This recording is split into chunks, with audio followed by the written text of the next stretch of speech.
Hi everyone. This is the second part of our discussion, the flexural beam or flexural relation, flexural equation for the beam we have discussed during the bending stress. As I discussed earlier during the discussion of um, uh, the beam of any flexural equation, when we are writing the beam flexural equation under the uniform bending throughout the cross section of that structure or the component, then the equation we wrote or the equation we obtained, the basic flexural equation we obtained to find out its behavior during or due to the external loading. We have discussed already all this stuff we have already discussed during the discussion of the bending stress. And you must have pointed out during the discussion of the bending stress, I have segregated the whole equation, or during the whole discussion I have pointed out two different points. That means the whole flexural equation, either m by I is equal to sigma by y is equal to E by R. You remembered one part that I told that at the time of discussion bending stresses, m by I is equal to sigma by y. The part of the equation is talked about, or it basically discussed about, or basically we utilize that equation to obtain the relations of or to obtain the strength of the structural component. Our the rest part, the stiffness of the structural component, that means m by I is equal to E by R, will be discussed during the discussion of the bending stress, at the time of slope and deflection. So now we are here to discuss about the slope and deflection, and in order to do the slope and deflection, I have segregated the slope and deflection. The video, the particular class, the slope and deflection, or the particular module, it has been segregated three different parts. Here, this is the first part of the slope and deflection, where I am going to discuss about how to find out the differential equation, then what are the methodology to find out the slope and deflection, then we utilize the different methodology, and other associated things. It follows by other different subsequent parts of this video, link one to other. Now, in this context, before going to the slope and deflection, I'll talk about little bit, or I want to show you what is the learning objective, what is the discussion, everything as we go in bending stress also. Here also we'll do similar kind of things, and after discussing all these responses and all these necessary equations or mathematical expressions, we'll utilize that to find out some problems or find out some solutions of their desired unknown, which we want to find out, and how this relation helps us to find out the stiffness property also we'll try to connect at the end of this discussion in the throughout the whole slope and deflection. In this respect, before going to my um, uh, the whole this whole video, or I must say the whole module, as I said earlier also, it has been designed in three different parts, and I'll try my best to sequentially to talk about all these things, all this kind of implementation. First generation of first derivation of elastic curve equation in terms of differential form, then methodology, then implementation. Slowly one by one will go. Here we are, the section 1, slope and deflection. What section 1 talks about? The first section talks about the learning objective. What is the learning objective? Apply Macaulay double integration method and find the slope and deflection of the beam. What is Macaulay double integration method? We need not to directly jump into that. Before going to the Macaulay double integration method, as I said, also this whole by end of this, not only this video, the thread of all video, or thread of whole slope and deflection will help us to understand what is what is Macaulay method or double integration method, Macaulay's double integration method, and how it helps us to find out the slope and deflection. Is there only this one of the method to find out, or the other methods are there? We'll talk about that. Those methodology we'll talk here only in this video. But however, this whole thread or whole discussion of the slope and deflection will help us to understand, basically gives us in overall, if I'll say, the overall the slope and deflection, when we'll complete all these videos or complete all these classes related to this or related to the slope and deflection, help us to understand how to apply Maclaud's double integration method, and what is Morse moment area method, and how to apply moment area method. You might have seen these two, the second two part, that means which has been presented in red color. It basically talks about, or it basically, these are the two theoretical implementation, or theoretically you can implement. And if you do not have any option to go for analytical, or if you want to have a cross check on the analytical methodology, then you can utilize these two methods, Morse moment area method and how to find out the slope and deflection. We will only talk about its theorem, and will no more go about. If possible, will solve one or two problems. Otherwise, only basically the second two part will be mostly in terms of theorem and their proof. However, the black color represents the apply Maclaurin double integration method. We will be utilizing throughout our video or throughout our discussion. We are going to utilize this. Now, what exactly we want to find it out here on this slope and deflection? It says, when a structure or structural element under influence of applied load, then the structural component undergoes the deformation. That means already we have discussed during the discussion of bending, not once, many times we have discussed. Let's say if I am having a cantilever beam, I am applying some load on its tip, so it is going to deform. If it is going to deform and some displacement occurs at the tip, and the whole structure is going to deform. If it is going to deform, every single point on this structure or every individual point on this element is going to having some displacement along the direction or z direction, you can say in a perpendicular direction, they are going to deform or they are going to displace. If it is going to displace, how much it is the displacement? Either if it is a cantilever beam, it deflects like you can see it's linearly, or you can say it's looking like a triangle. If I take a point from here, the point, and I'll join, I may get a triangle kind of situation. Instead, if I am having a simply supported beam and it is under pure bending, and you understand, we have already discussed all these discussions, we are talking about the pure bending part, when there is no shear stress is there.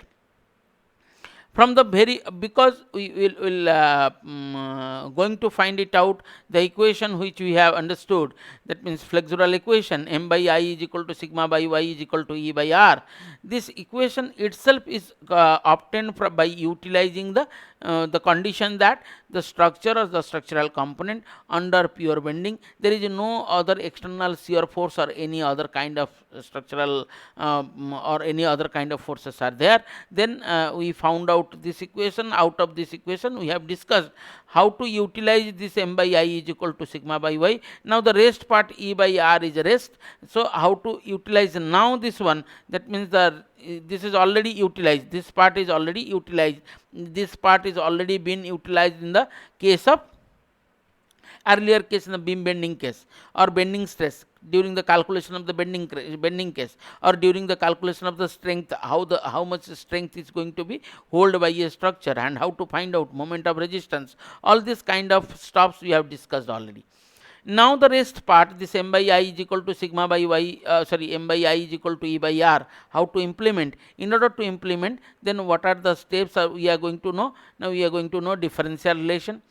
Before going to, you remember that at the very first or very beginning, I have told or I have discussed in my very first class, that means any structure, if I am saying either a simply supported beam or a cantilever beam under a load, under the action of loading, it is going to distort, or it is going to deform. And this deformation, it is physically, I can show you physically.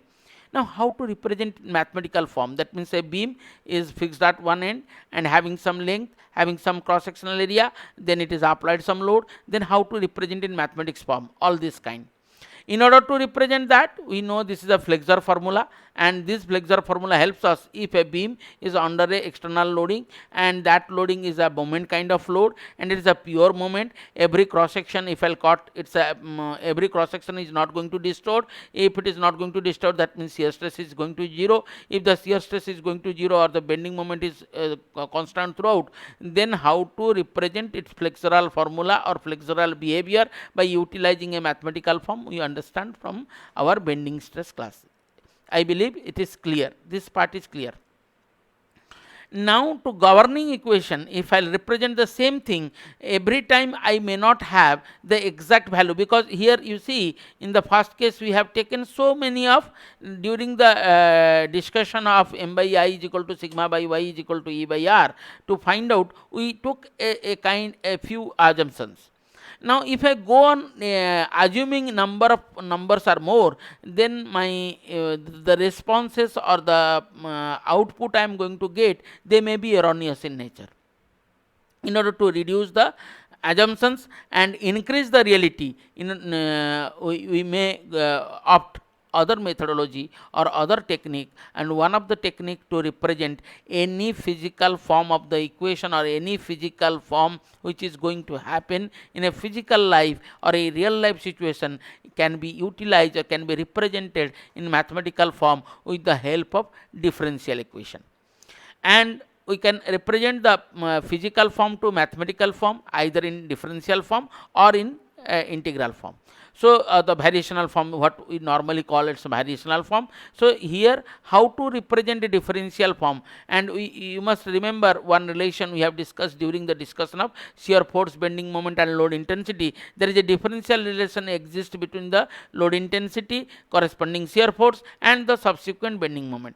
Here the similar way, if I am applying a bending moment on the structure, then the bending moment due to, at that time I have applied a load, and due to the application of load there is some shear force is developed, and due to the shear force some bending moment will develop. So how to relate due to the intensity of load and up to the bending, how to implement or how to represent in differential form, we have discussed during the discussion of shear force bending moment diagram.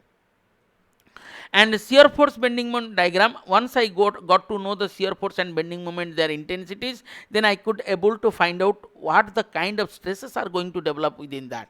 If the shear force is 0, then what are the stresses? If the shear force is available, then how to find out the shear force intensity, all this kind. I have already discussed those stuffs during the discussion of the bending stress.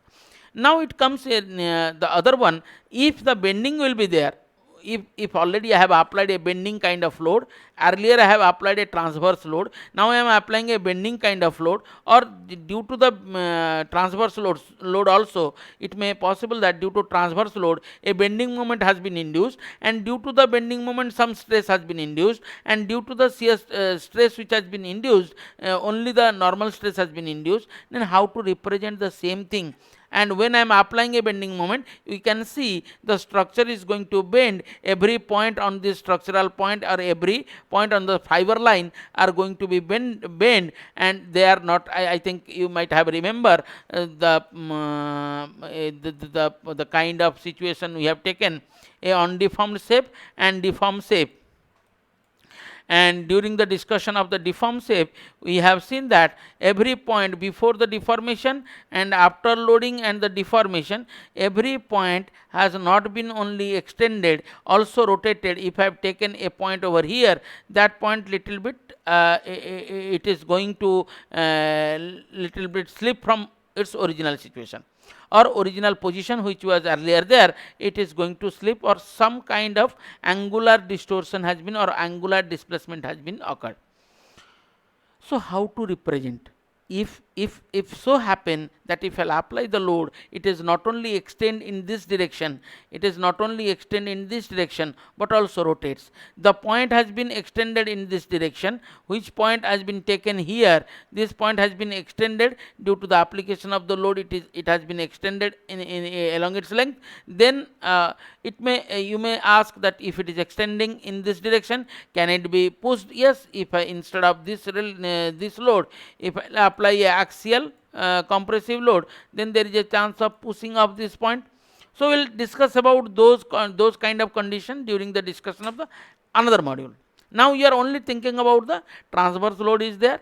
If I am applying a transverse load, then how to represent from that transverse load or transform whole physical form to the mathematical form with the help of differential relation. So the first point says the differential relation between applied moment and the radius of curvature.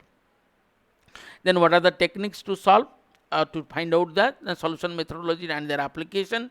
Then what are the kind of beam? I think we have also discussed during the discussion of shear force bending moment diagram. The classification of the beams are based on their support, and that support or that kind of support, you know, that means cantilever, propped cantilever, or overhang beam, simply supported beam. Likewise, all this kind of, or fixed and continuous beam, all these kind of stuffs we have discussed also. Now here only we are focusing these two kind of, mostly if you see, the whole thread or the whole discussion will be revolving around the cantilever and the simply supported kind of beam. And in this particular video I am talking about the cantilever beam under point load or UDL load. UDL or point load, both will be discussed. And first part I will discuss about the point load only. Then I will discuss about the, in other video or the next thread to that, I will talk about the cantilever beam with UDL kind of loading, or the simply supported beam as well. Now one more case, I think you might have remember during the discussion of the shear force and bending moment. In most of the time when we took the section to find out this whole equation, we took the section from the free end only, and we didn't took at that time. We told we have discussed that since there is in a fixed end there is a moment, or you can say unknown moment is there, or on due to the unknown fixed moment is there. So we are calculating all this calculation from the free end. Already we are here to discuss about the slope and deflection. What is the slope? Slope is nothing but this angle I am talking about, what I was talking. Now if the slope and deflection we are talking about, then we need to know the moment as well, because the moment which is going to, because I am applying the moment, then only some kind of stuff or some kind of angular distortion occurs in that. So I need to know the moment. So the unknown moments we are talking about at that time, now we are in a state to find it out. That then if I am considering the kind or the section from where I am considering how it influence the output, also we can able to verify over here. Now the first point is says the differential relation between applied moment and the radius of curvature. We will talk about that in this particular part. Now taking a simple case of the beam deformation, as just now I have already told you, I am taking a simple case of the beams. The similar case of the beam has been shown. If I apply a simply supported beam, if I apply the load, then the earlier case it was straight, now it has been the first case when there is no deformation, no load is there. So there is no deformation. As and when I am applying the load, the structure is going to deflect or a sagging kind of. If I will apply any kind of load, either a transverse load or a bending moment or any kind of load, if I will apply, let us say if I am applying a load and it creates a bending moment, or I can apply a bending moment. If I will apply a bending moment onto that, or if I will apply a load and it creates a bending moment, then, or if I will apply load, automatically it is under a bending. If it is under a bending, then the line or the shape of the structure may deflect a bit, and whatever the new position it has been taken, it is nothing but the elastic curve. What is this elastic curve? The variation, if you see, if I draw the perpendiculars from the undeformed to deformed shape, you can easily see that these distances, that means distance from the undeformed shape to deformed shape, has been varying throughout the along its line or along its length. So the variation, it also so the same thing has been discussed over here. The variation of the depth from the original shape is called the deflection, or angle between the deformation shape of the beam and the tangent drawn. These are the tangent has been drawn at any point is called it the slope. So these two are major important factors which we want to know from this particular discussion. Then how to find out and what are the steps to find out, we will talk about that here only. And this elastic which I called, this is called elastic curve. The elastic curve is the shape taken. What is this elastic curve can be defined? Now the elastic curve is the shape taken by the longitudinal or central axis of the beam due to bending, deflection, or it is nothing but the depth of the beam, variation of the depth of the beam in between the depth or the distance between the undeformed and deformed shape, how it occurs and what is the depth, and the variation gives you the elastic curve. But that is nothing but the, it is it can be defined, the elastic curve is the shape taken by the longitudinal, or you can say central axis, longitudinal central axis of the beam due to the bending or deflection profile of the beam is known as elastic curve of the beam. Now, as I said earlier, half of the equation has been discussed, m by I is equal to sigma by y. Now the rest equation is in terms of radius of curvature and all this term, all this characteristic form has been erased is m by I, because the curvature creates due to the applied bending moment, and that rest with the E by R term. And what is E? E is nothing but the elastic modulus of that particular structure or the component. So the rest m by I is equal to E by R can be remodified or remodeled. 1 by R is equal to m by EI, or I can write R is equal to EI by M. So this is nothing but the radius of curvature. 1 by R is nothing but the radius of curvature we are talking about. All this our major intention to find it out or to represent it, how mathematically only we can find it out. That means, as I said, in a case of a cantilever beam, if I will apply the load, or in a case of a beam which is if I will apply the load, then it is going to deform here, and this, if I will join this, it is looking like a triangle. If it is asymptotically makes it 0. So if I take this much or up to this point, there is no such much difference on that. So that part is looking like a triangle, and it is nothing but a right angle triangle hypotenuse. So if I'll just take in this form, it is looking like a triangle in this form. Now this triangle, how the deformation is occurring, it is linearly occurring in that. However, in case of a simply supported beam, you have already seen it is parabolically, the elastic curve varies parabolically. And if it is varies parabolically, how to represent, how to convert into differential form, that steps we are going to discuss over here. So it is also true that the radius of curvature may not be the constant. As I said earlier, this radius of curvature may not be constant at all points, because if you see the depth are, as the depth are going to different, so the radius of curvature which has been taken from here to here, all these points may not be different, it may differ from one point to other point. If it is subjected to pure bending, we are considering is the constant depth is going to vary, or sorry, constant curvature may occur, but it is not true in a real life situation. In an actual state, it is not going to happen. If it is not going to happen, then all points of the beam may not be subjected to pure bending, which is the general case. Any general case, it is not going to happen. That means every point have the same on the beam. But if it is straight line on deformed shape, then if I will take the lines may take the same length, but after the deformation it may not be true. The radius of curvature may not be true. So how to represent? And EI is the flexural rigidity. I no need to discuss about that just now. I have already discussed during the discussion of the this E and I, which we called, is a flexural flexibility and rigidity of the structure is represented by, and flexural rigidity is the multiplication between the Young's modulus. One is material property, one is geometrical property of the structure. If I multiply these two, it will give the flexibility, or the kind of flexibility. If I am going on increasing the E value, it is going to be more stiffer. That means more, it can take more load, or it can take, or it will deform very less or very much elastic. And if I take the I, if I am going on increasing, then the how much I can go able to increase, I think I have already discussed about that. What is the optimal value of the I? There is some constant about I, and if I am going on a optimal value of the EI, it will anyhow, it will help the structure to restrict the deformation. So, or if it restricts the deformation, the stiffness of the structure is going to increase. So, it is nothing but to talk about if the deformation is going to be restricted, the stiffness of the structure has to be improved. If the structural strength, the structural stiffness we need to improve, we need to improve both E as well as I, or which one, and we have discussed those points already.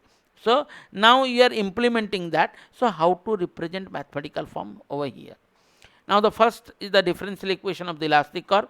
So, what we discussed just now, a simply supported beam if I will take. So, this is the elastic curve due to the application of the load. Let us say the new position of the undeformed shape after the loading. After the loading, if takes the new position on this elastic curve, I took 2 point P and Q. Now, that P and Q, if I will join this P and Q earlier, since it was straight line, it was undeformed shape, the radius of curvature if I will take to join, the curvature is going to join somewhere infinite. Now, after the curvature has been formed, since it is the very near points I have taken P and Q, you can see, and if I will take, it is also very large. This R value is going to be too large, and this angle, the angle between this where it is going to join, this value, let us say it is represented as the d theta, it is also too small, it is not very high. And this is the dx and this is dy, this is not dx again. So, this is dx and this is the height of this triangle, this PQR, if I will take it is PQR or PQS, what else if I will give the name.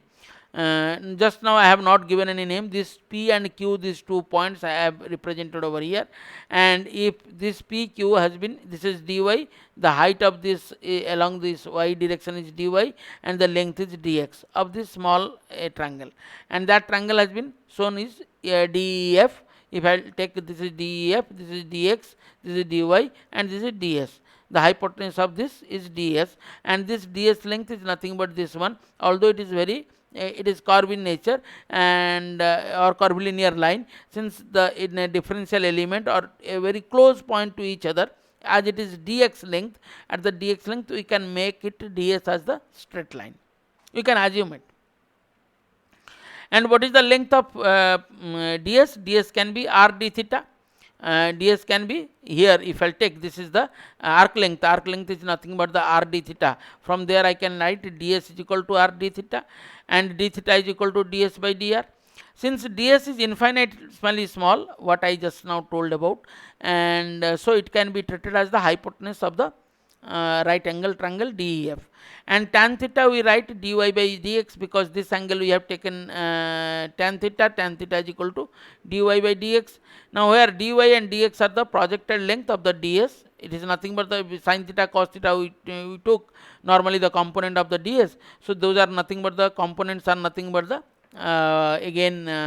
the projected length of the along the x and along the y axis, corresponding y axis.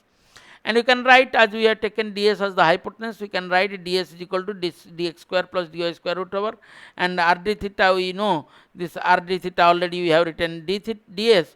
So, we can put r d theta is equal to value of ds, and ds is nothing but d square by dx square plus dy square root over. Now, extending one step ahead, because we need m by I is equal to E by R, 1 by R term we need. So, we are representing again 1 by R is equal to 1 by R, if I will take from here. So, d theta by ds I can write, or here from here I can write 1 by R is equal to d theta by ds. I know what is the value of, now I know what is the value of ds. If it is d theta by ds, we know what is the ds. Now, we got in form of x and y we got. Now, if I will put this d theta by ds is equal to d theta by dx square plus dy square root over. Now, differentiating equation 1, what we else we got, if with respect to x, if I once tan theta is equal to equation 1 we got tan theta is equal to dy by dx. If I integrate once, I get d tan theta by dx is equal to dy by dx, or we can write d square y by dx square is equal to sec square theta d theta by dx. I think most of you know how to write or how to find it out this. So again this sec square theta by d theta by dx, what I am writing, the same d theta by dx can be written as d theta by r, or sorry, ds by r into, I can write, because just now in earlier section we have discussed about that this d theta by dx, what else we got here, we can write this form as well, because this ds by d theta we got one term, we got d theta by ds. Once I get the ds by d theta, so I can convert into ds by d theta. From there I can write this sec square theta ds by r into 1 by dx into d square by dx square. By just putting this the kind of chain rule you can put it, and you can get this value sec square theta into 1 by r into ds by dx, because ds is equal to this is the hypotenuse, and tan theta is equal to dy by dx we know, and sin theta we normally write, or cos theta p by h, b by h, accordingly we can write. So now sec q theta, because sec theta is, this is ds by dx is nothing but this is hypotenuse and this is base, h by b, b by h cos theta, and b by h by b is nothing but the sec theta. By putting this value we can get sec q theta by r into d square by dx square. Now just rearranging this term, I get d square by dx square is equal to 1 plus tan square theta to the power 3 by 2, because sec square theta can be represented as, or the sec square theta can be represented sec square theta minus tan square theta is equal to 1. So from that relation we can write 1 plus tan square theta sec square theta, and I just converted, since it is sec q theta, so I wrote here tan square theta into 3 by 2, so it will be automatically tan q theta. Now extending this one more case, I got d square by dx square is equal to 1 plus dy by dx whole square to the power 3 by 2 divided by r. Now you see, usually the r is very large as compared to the dy by dx what we discussed earlier, and it is in order of 0.0 and 10 to the minus 3. If I go on increasing the square or to the power cube, it is not going to happen. That means 1 if I'll write 1 cube or 1 square, or 1.001 or 001 cube or 001 square, it is not going to change the result a lot, marginally it is not going to change. If it is not changing marginally, we can drop this term, or we can write directly this is nothing but 1, or it is equivalent to 1. So 1 plus dy by dx whole square, if I put 1 plus dy by dx whole square to the power again 3 by 2, it is it is not going to have a lot of sense to that response. So we can write, or we can represent now this d square by dx square is only 1 by r. So from there we can write 1 by r is equal to 1 by, because we got what we got 1 by r is equal to, we got 1 plus dy by dx whole square by 3 by 2, just converting or reversing it or inverting it, then we get 1 by r is equal to, here we just drop, as I just now discussed, it is a very small, this part is going to very small, and if I will go on increasing 1 square, 1 cube, 1 to the power 1000, it is not going to happen anything. So 1 by r is equal to d square by dx square, because these terms are very less as compared to 1. Now, so I can write m by r is equal to e by I, m by I is equal to, sorry, 1 by r is equal to m by ei, because we write e by r is equal to m by I. So from there I can write 1 by r is equal to m by ei, and 1 by r I got d square by dx square. Now if I'll put m by m is equal to e by ei by r, and or ei into 1 by r is equal to d square by dx square. So this ei is the flexural rigidity what I was talking about, or I have already discussed this point. I need not to speak again over here. Now once I get this m is equal to ei d square by dx square, from this above equation it can be concluded that any beam will take more moment as the flexural rigidity increases, because m and ei is directly proportional to each other. That means if I am going on increasing, as I said in the initial part, if I am going on increasing E, or I am going to increase I, or if I total in overall, if the EI is going to increase, then the structure or the structural component has a better capability to extra amount of moment. If it is capable to take extra amount of moment, so automatically the stress capability will increase and the structural strength. That means the strength, if directly or indirectly, if I'll say, if the structure having a higher or a stiffer value, or stiffness is high, and the geometry is good, and geometry is capable to take, or the geometry can be, I can improve the eye, then it is not only stronger but also stiffer. It can take extra amount of load, higher amount of load, and lower deformation.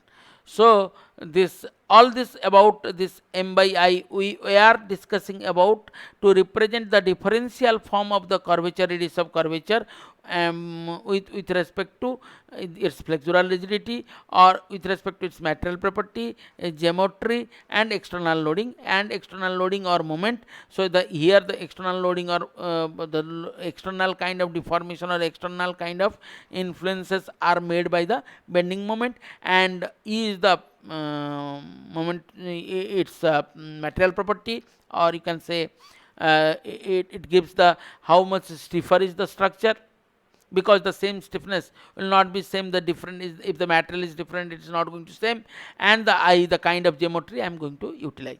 So all this concept, by concluding, it is concluding, or it is indicating one point, that the 1 by r, we are talking about the radius of curvature, can be represented differentially in d square by dx square, and it is, you can also, we know, so that's why the parabola we take, it's a parabolic form, and in case of linear, the dy by dx in a linear form.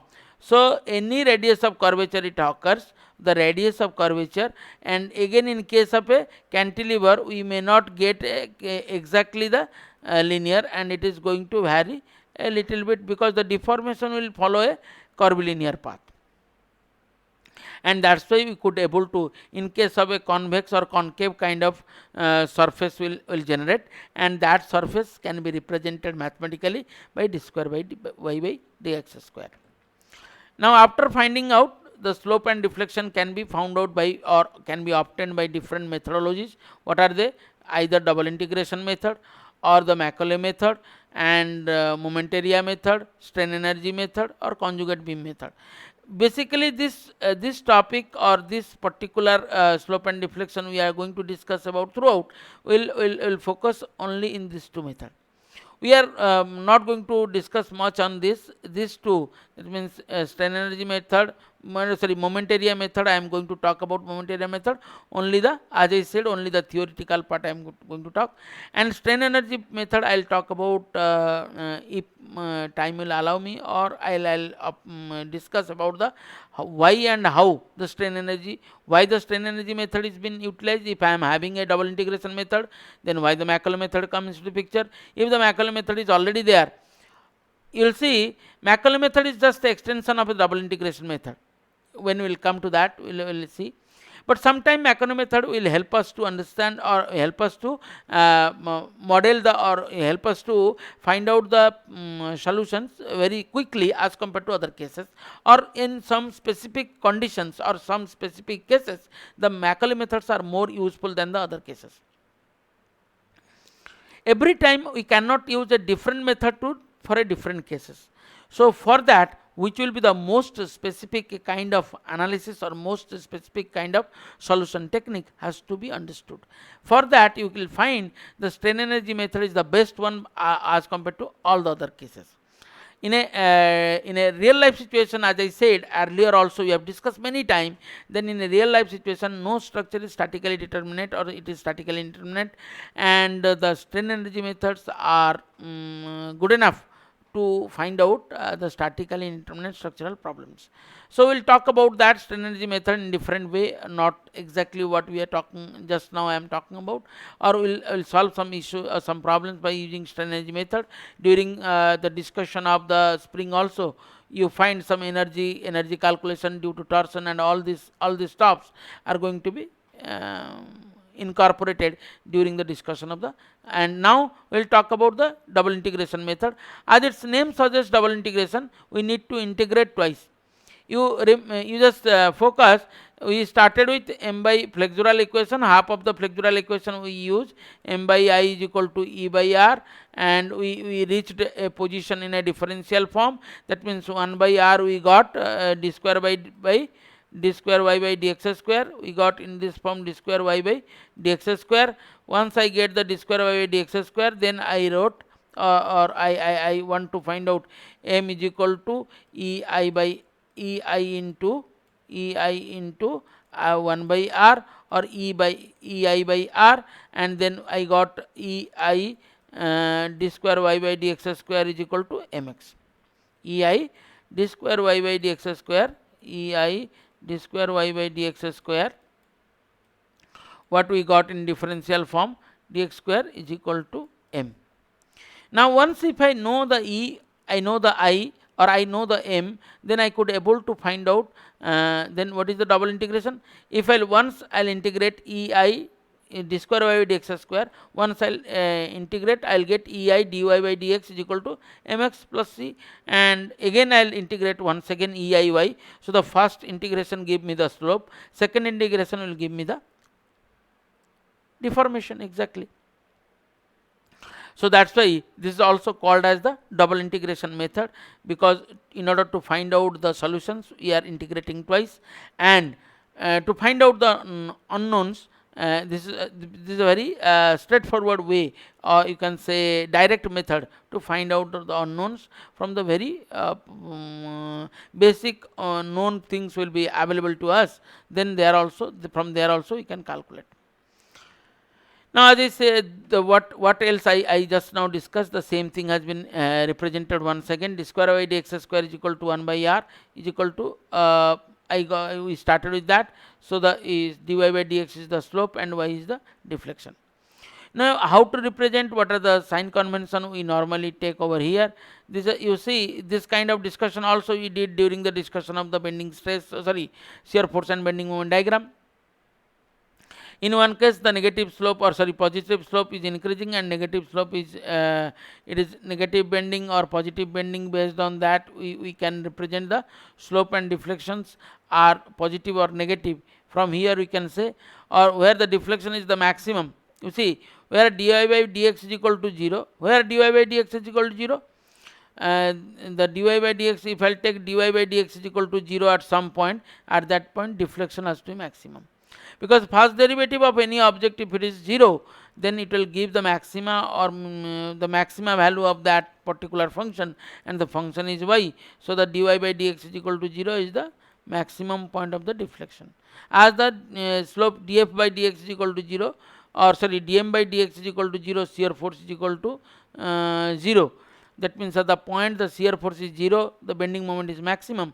Similarly, the point the slope is 0, the deflection is maximum.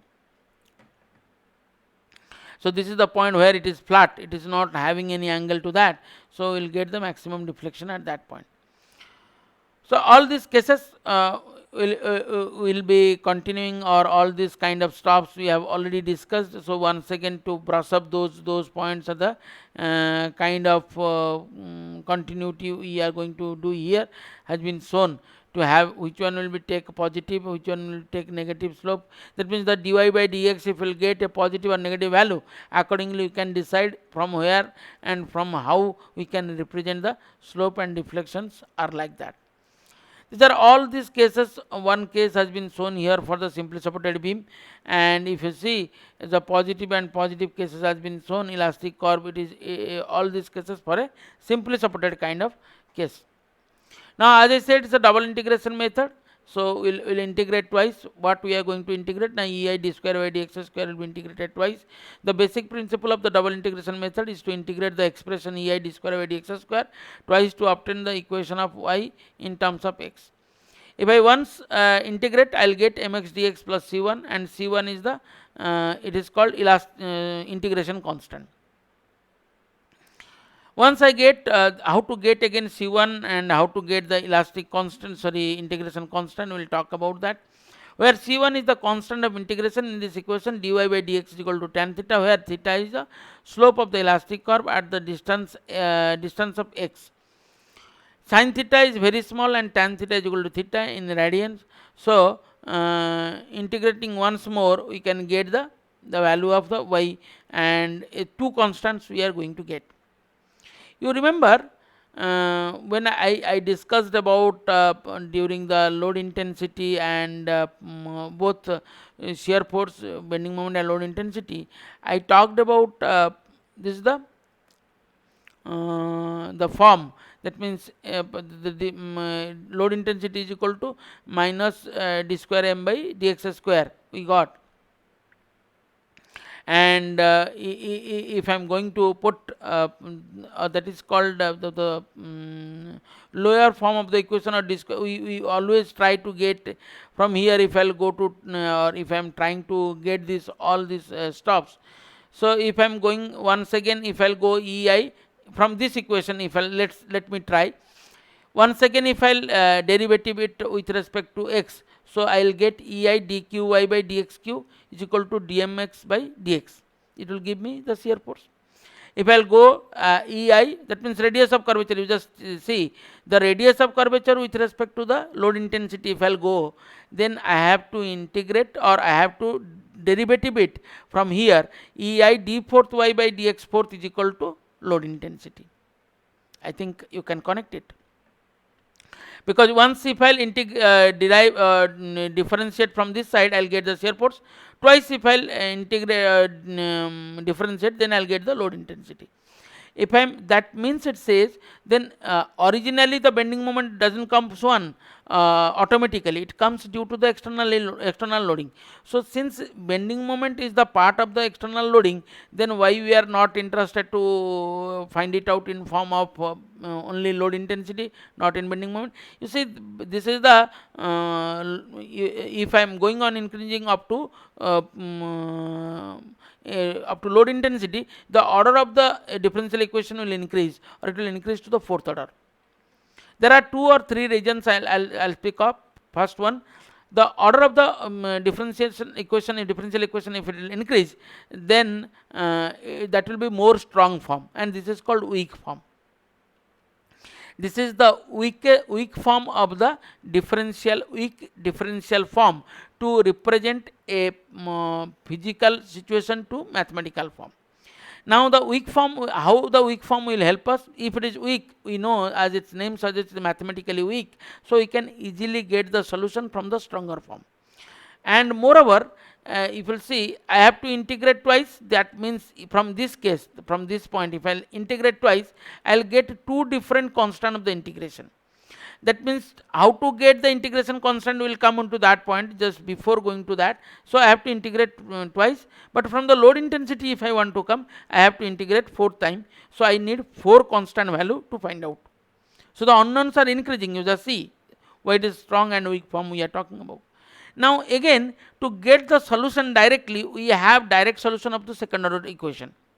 And if you will go on increasing this second order to third order to fourth order, then we do not have any direct solution to that. We have to go for a numerical kind of solution.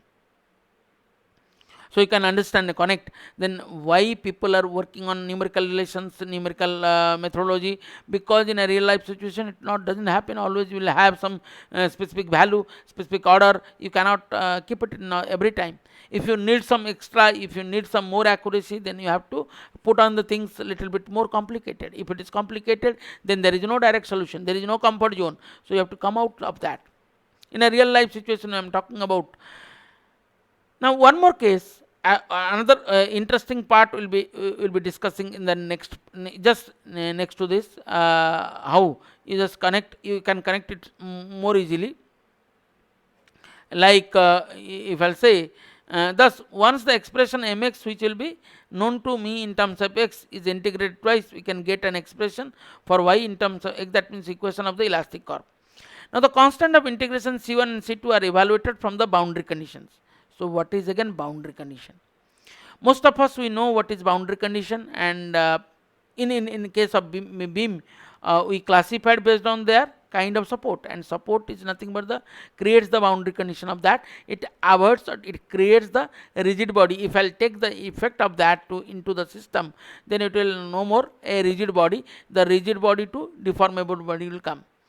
So basically the boundary condition will help us. Basically the boundary condition will help us to convert a physical form of the equation to, or physical form of the system or physical system to mathematical form. Point number 1. Point number 2, if I'll implement the boundary condition, the most important point or influential point of the boundary condition is that it converts from the physical form to mathematical form. It helps to reduce the number of unknowns. It will help us to reduce the number of unknowns. Then what are the types of boundary conditions, you know, or what are the types of boundary conditions we are going to use. What else you know, you need not to worry just now. You might have studied some of the boundary condition during your mathematics calculation, boundary value problem and initial value problem during that. Normally or invariably we take boundary conditions like essential boundary condition and natural boundary condition. What does it mean by essential boundary condition? The displacement boundary conditions are called as the essential boundary condition, and the force boundary conditions are called the natural boundary conditions, or they are also been classified like Newman's boundary condition, Robin's boundary condition and Dirichlet boundary condition. You can see those things if you want. You can see from any book, or if it is not necessary just now to discuss about that, but still you can see what is Newman boundary condition, what is Dirichlet boundary condition, and some of the heat transfer problem, some of the structural problem, or some of the structure and fluid structure interaction. The boundary condition plays a bigger role over there, and the governing equation as well. This is the governing equation. We are talking about the beam bending condition, EI d square by dx square is equal to mx. This is nothing but the governing equation of the beam, governing differential equation we say. Earlier equation m by I is equal to sigma by y is equal to E by r represents the flexural equation, where E by I d square by dx square is equal to mx is giving the governing differential equation. Now this is one case of the boundary condition has been shown here. This is a simply supported beam, where the at the end x is equal to, let's say if I'll start from the left end, x is equal to 0, y is equal to 0, x is equal to L, y is equal to 0. Then if I'll start similarly these two end, the bending moment is 0. Sorry, the deflections are 0 at the simply supported beam. If you have remember, we took in this form, no, due to the loading we took the elastic curve in this form. That means at this point and this point, the y or the deformations are going to be, or deflections are going to be 0, but the slope is not going to 0, because we find that point is the slope is maximum. Here we got the slope is 0, so the deflection is maximum. They are alternate to each other. Similarly, these are called the slope and the deflections or deformations give you the those are called essential boundary condition or displacement boundary conditions. Displacement and the slopes which we got, these are the essential boundary conditions. And here we know in a fixed end, all the slope and displacement, everything is going to be kept tight and everything is 0. So in a case of cantilever beam, we will always try to find out or focus on the end or fixed end to find out its solution. So these are the cases I just so 1 and 2, or you can say the same thing I have shown. If it is fixed beam, then it may differs from that. Now the first case we are going to talk about a cantilever beam and a concentrated load at the free end. If the concentrated load till yet we know, up to shear force bending moment calculation we know, we took all these conditions from the free end. Now if I want to find out the slope and deflection of a cantilever beam which is loaded at the tip, and if I take the section at a distance of xx, now the mx is equal to w into x minus w into x based on the positive or negative slope. If you connect what else I have shown is a positive and negative bending moment. From there I can write, if once I get the mx, I can find out the EI d square by dx square is equal to mx. Now putting the value of mx, I can put the equation, and if I'll integrate once, EI d square by dx, sorry, this is EI dy by dx. this is not ei d square by dx. Ei dy by dx is equal to wx square minus wx square by 2 plus c1. Now at x is equal to L, because if I am starting from the free end, x is equal to L, dy by dx is equal to 0, and x is equal to also, or sorry, y is equal to 0. By putting that dy by dx is equal to 0, I can get the value of c1. Now putting the value of c1, I can get ei dy by dx is equal to minus wx square by 2 plus wl square by 2. Now dy by dx, if I want to calculate, the slope is equal to dy by dx w into L into x square by 2, w into L square minus x square by 2 ei. Now if I'll put this x value wherever I want, I can find it out. X is equal to L by 2, x is equal to L by 4, x is equal to 0, x is equal to, if it is x is equal to 0, you see, if I'll put x is equal to 0, so I am trying to find it out at the tip. At the tip, if I'll put x is equal to L here, so L square minus L square 0, so we put that condition only, x is equal to L dy by dx 0, we got dy by dx is equal to 0. Now once if I'll get the slope, similarly I can get the deflection also by putting once again the integration ei y is equal to c2. Now if I'll put x is equal to L, because easily I can put x is equal to y is equal to 0 and dy by dx is 0 is equal to, all are 0 at the fixed end. So that's why my intention to point out that, to find out, because the boundary condition, you see, the boundary condition helps us to find out the unknowns. And boundary condition also helps us to find out the unknowns, not only reducing the unknowns but also finding out the unknowns, because once I'll put the boundary condition, then the whole values are going to reduce, and it will the values which are not known to us also can be found out. So boundary condition helps in boundary condition, in a analysis part, boundary condition helps the conversion of physical system to mathematical form. It reduces the number of unknowns, and it also decreases the gives the output which you want. Now putting these values, all these values, I can get the C2. If I once get the C2, I can put the value of C2 and I can get the final solution of Y. So the Y is equal to, that means a cantilever beam, if it is loaded at the free end or tip, then the solution, the dy by dx and as well as the slope or deflections can be obtained like this. The earlier case we got dy by dx is equal to w into L square minus x square. Here it is LQ, you see here in form of LQ. But when we have taken, remember this solution we got if I am taking the section from the free end.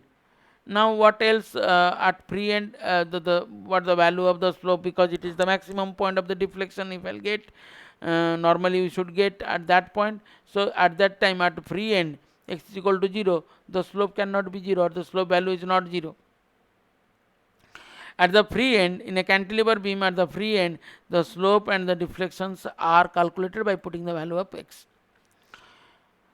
Now the rest case, the next case we can say, if I am putting, instead of earlier we took the section from the free end, if I take the section from the fixed end, you can see easily, if I am taking the section from fixed end, so I took the section at a distance of x, the rest distance is L minus x. So now just replacing w into x, is x will be replaced by L minus x, and stepwise all the other steps are same. If I'll go on doing the ei dy by dx and or integrating once, then putting the boundary condition, I can get the values of c1. Now putting the values of c1, I got c1 is equal to 0 in first form, I got c1 is equal to 0, although I got something wx square by 2 in the first case, but here I am not going to get that.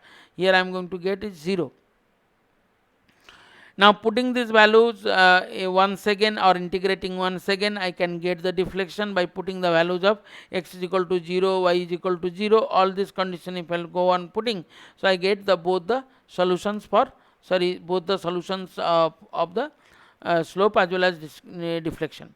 Now just summarize those things. Therefore slope and deflection given by, for the case of dy by dx, this one we got when the we took the slope and deflection when it is from free end.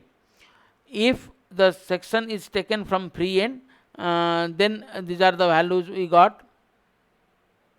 And if I'll put this here, you see, these are the slope and deflections just now we got. If I'll take the section from the fixed end, then putting these values of the all these values at free end, x is equal to L, what we got, you see, in both the cases only the directions in some of the part you may change.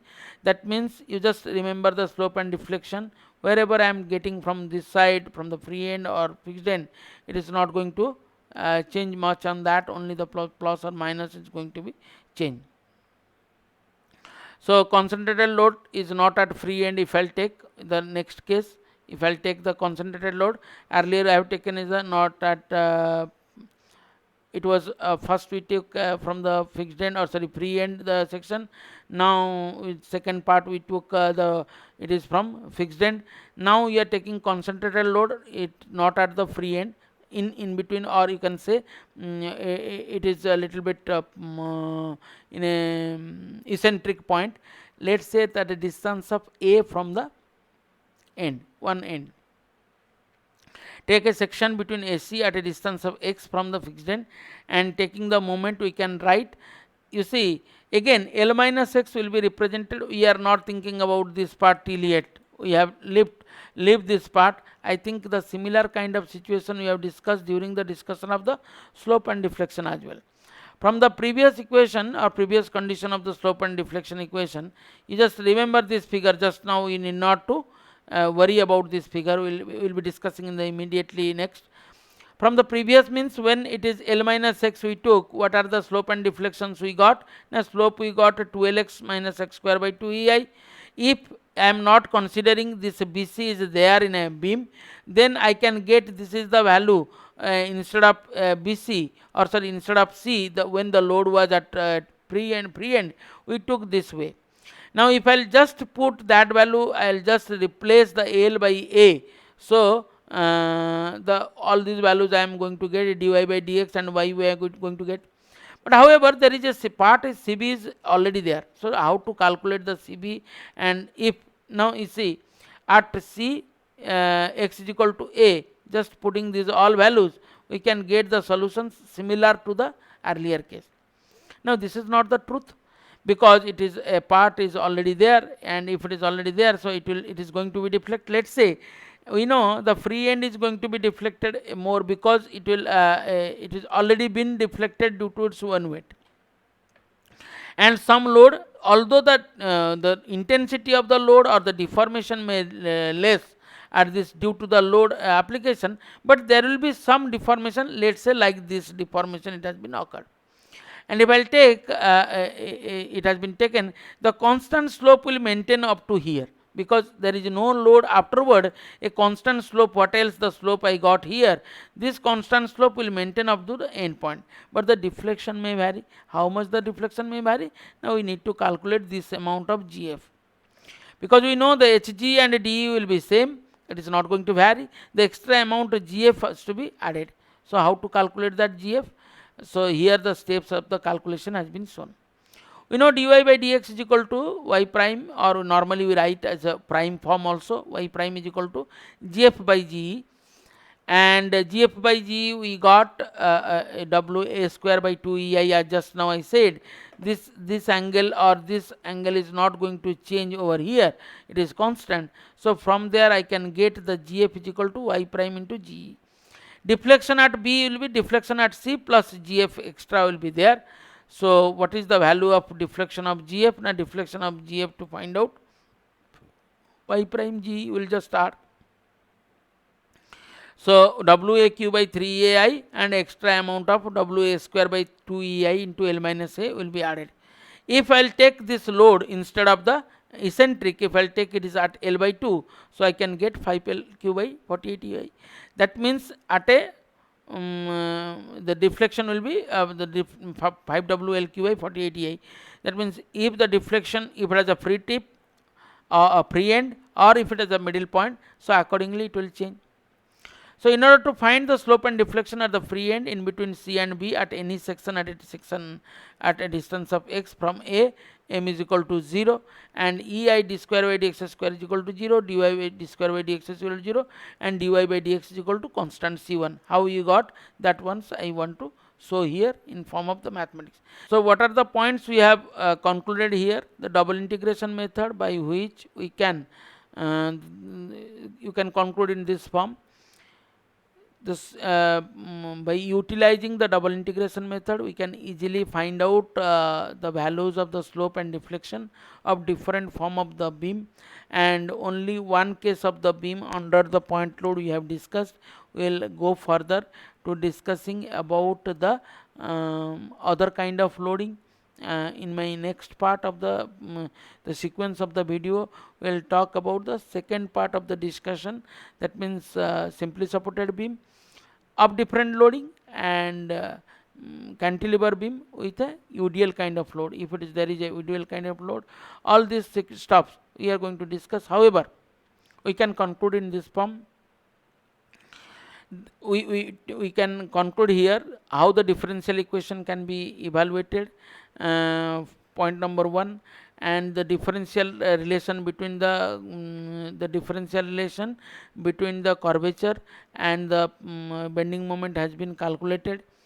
Radius of curvature and the differential relation has been calculated with respect to, or the differential governing equation has been calculated over here. Then importance of the boundary condition has been discussed, and the loading condition and the section condition. If I take the section from the free end and the fixed end, how it is going to affect has been discussed over here. And by saying this much,